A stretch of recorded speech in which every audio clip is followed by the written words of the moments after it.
My name is Floss, and this is the Grape Jelly Library. Thank you so much for joining me. Please remember to hit that subscribe button.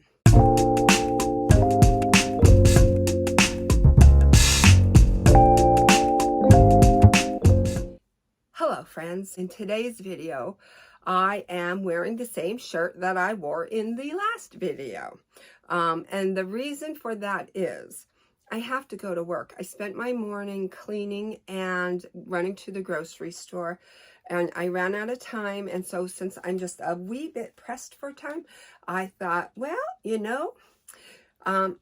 it's not about me, it's about the books, right? And since I'm not a very vain person, if you don't mind, I certainly don't mind. So I would like to bring to you my bag of books that I filled this bag with books from the tent sale at my local library, where all the books were either $1, $3, or $5. I would like to get this to stay there. Okay. $1, $3, or $5. Can't beat that. Can't beat that. Well, I spent $29 this time, and I got, let me see here. How many did I get? I got 1, 2, 3, 4, 5, 6, 7, 8, 9, 10. I got 10 books this time. I would like to show you these books, and I'm probably going to hit that sale one more time. And then I'm going to go downstairs and put these on the parlor bookshelf, and then I will show you what that looks like once these books are safe and sound in their desired location. The first book that I chose for $1 is The Making of the African Queen, or How I Went to Africa with Bogart, Bacall, and Houston and Almost Lost My Mind by Katharine Hepburn. Well, I'm not really into any of the other Hollywood stars. However, I do love her because she is super smart. She knows a thing or two. I love, love, love smart women, and men for that fact. Anybody who's intelligent, I love to sit there and listen to. Through watching her interviews, I've never seen a movie by her, but through watching her in interviews, she just always knows what to say. She says the right thing. She impresses me. She goals, If I was a compilation of all the people that I admire, she would be one of them, because she knows a thing or two. And that's why I bought this book, because when Katharine speaks, I'm listening. Second book I bought is Nixon, an Oliver Stone film, edited by Eric Hamburg, screenplay by Stephen J. Revell, Christopher Wilkinson, and Oliver Stone. So this is a dark book. Sorry, it's a dark book. I wanted to find out all about Watergate. I don't watch movies, so I don't really go there, but I never seen this movie, but I will read it for, I think it was $1. Yeah, so it's kind of like just the tapes. I find that's going to be very, very interesting, I should say. And then by the time I am done reading this book, I will know everything I need to know about Watergate. I was too little to pay attention to what was going on when that was going on. The next book for $1, The Girl on the Train, What You See Can Hurt You, Paula Hawkins. So many people have read this book. I have not, but they've never discussed it or told me what it was about, and I've never YouTubed a review, but yet when I go over to people's houses, this book is there. This book is always on someone's shelf, and a lot of people don't read. In my world, they are not readers, so I don't know, it's odd. So that's why I'm going to find out what is the hype about that one. The next one, gosh darn it, I hope I don't have it. I hope this is just one of those books that I've seen a million times at Barnes & Noble.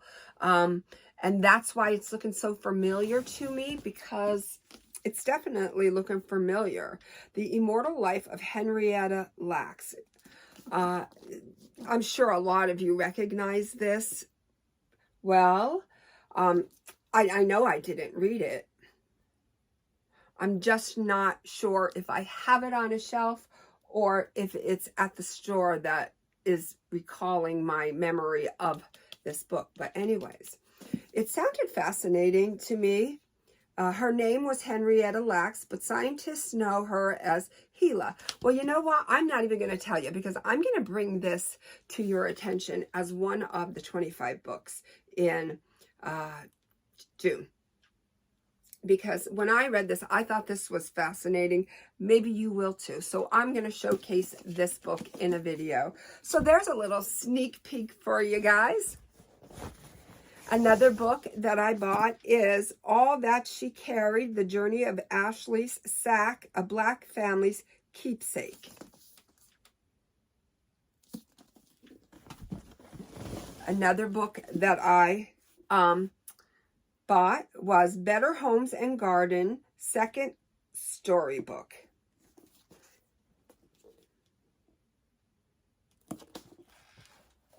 So yeah, these are children's book stories from what time? Okay, what time was this around?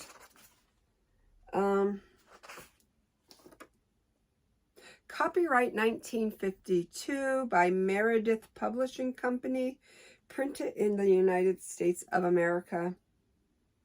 We take it for granted that everyone knows certain things like the alphabet, the nursery rhymes, and the multiplication tables. For a time, before so many books were printed, favorite stories had been told and retold to generation after generation, and had come to be known as literature. Every educated person was supposed to know these stories. Because it is still taken for granted that everyone knows them, writers today make countless references to the characters and situations in them and to their authors and original illustrators. Our lives are crammed so full of things to do right this minute, like looking at TV or movies, like listening to radio and reading comics. There may be danger of you missing these great stories unless you are reminded of them. I have put some of the choicest and the oldest ones in this book for you to enjoy, and I hope you will like them so much that you will want to read more by these and other famous authors. Yeah, that's exactly why I bought this book. Exactly why. Another book I bought was The Blackest Bird, or Is the Blackest Bird, a novel of murder in 19th century New York. Heck yes. Heck yes. There's a lot of hustle and bustle in New York.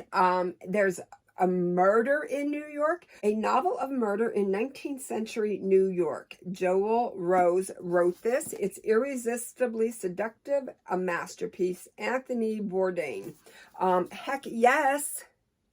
New York City, a murder. Yes.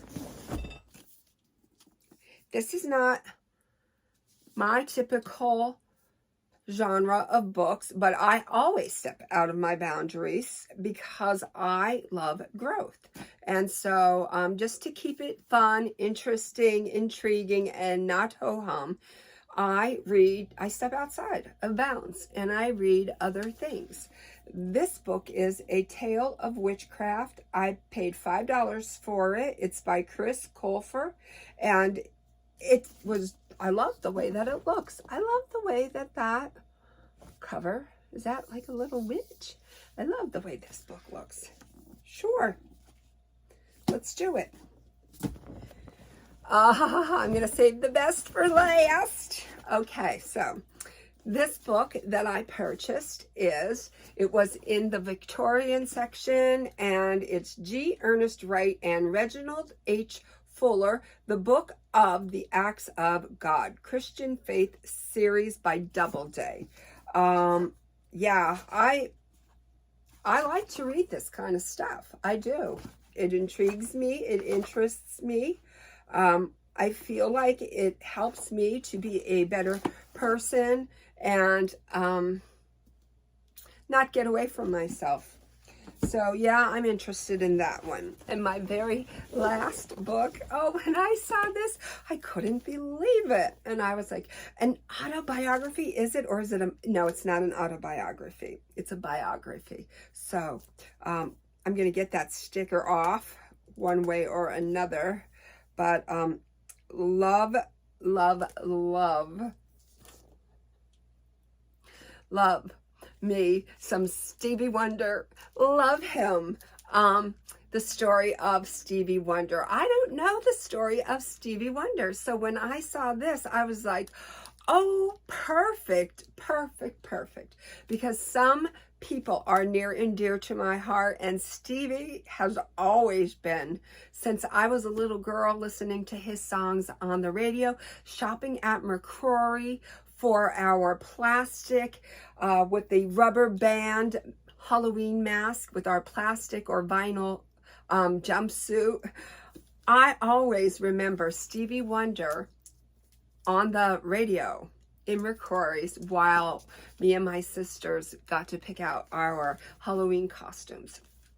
So that was a fun memory for me, and I relate that very much so to Stevie. And then as I grew up, and I've always heard a Stevie Wonder song on the radio, and as I grew up, I really learned to appreciate his work of songs. And so yes, I want to know about Sir Stevie Wonder.